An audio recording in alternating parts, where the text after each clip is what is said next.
மக்களோட செல்வாக்கை இழந்துவிட்ட திமுக கூட்டணி 200 இடங்கள்ல வெற்றி பெறும் அப்படின்னு மு.க. ஸ்டாலின் கனவுல மிதப்பதா அதிமுக பொதுச் செயலாளர் எடப்பாடி பழனிசாமி விமர்சித்து இருக்காரு.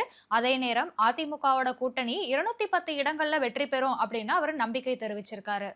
அடுத்த ஆண்டு நடைபெறும் சட்டமன்ற தேர்தலை எதிர்கொள்ற வகையில அதிமுக பொதுச் செயலாளரும் எதிர்க்கட்சி தலைவருமான எடப்பாடி பழனிசாமி மாநிலம் முழுவதும் சுற்றுப்பயணம் மேற்கொண்டு வராரு. திருவாரூர், நாகை மாவட்டங்கள்ல பயணம் மேற்கொண்ட அவரு நன்னிலத்துல பொதுமக்களிடையே உரையாற்றி இருக்காரு. திமுக உறுப்பினர்களோட எண்ணிக்கை குறைந்து விட்டதால அந்த கட்சியினர் ஓரணியில் தமிழ்நாடு அப்படின்னு சொல்லிக்கிட்டு வீடு வீடா வந்து மக்களை சந்திச்சுட்டு இருக்காங்கன்னு விமர்சனம் பண்ணியிருக்காரு. உங்களுடன் ஸ்டாலின் அப்படின்னு வீடு வீடாக சென்று துண்டு பிரசுரம் கொடுத்து வர்றாங்க அப்படின்னு கிண்டல் அடிச்சிருக்காரு.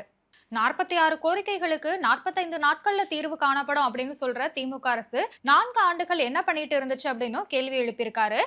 பள்ளிக்கு செல்லும் குழந்தையை தூக்கி சென்று பாலியல் வன்கொடுமை செய்யற அளவுக்கு சட்டம் ஒழுங்கு சீர்குலைந்து விட்டது அப்படின்னும், குற்றம் செய்யறவங்களுக்கு பயமே சுத்தமா போயிடுச்சு அப்படின்னும், காவல்துறை செயலிழந்துட்டு அப்படின்னும் எடப்பாடி பழனிசாமி கடுமையான விமர்சனங்களை முன்வைத்திருக்காரு.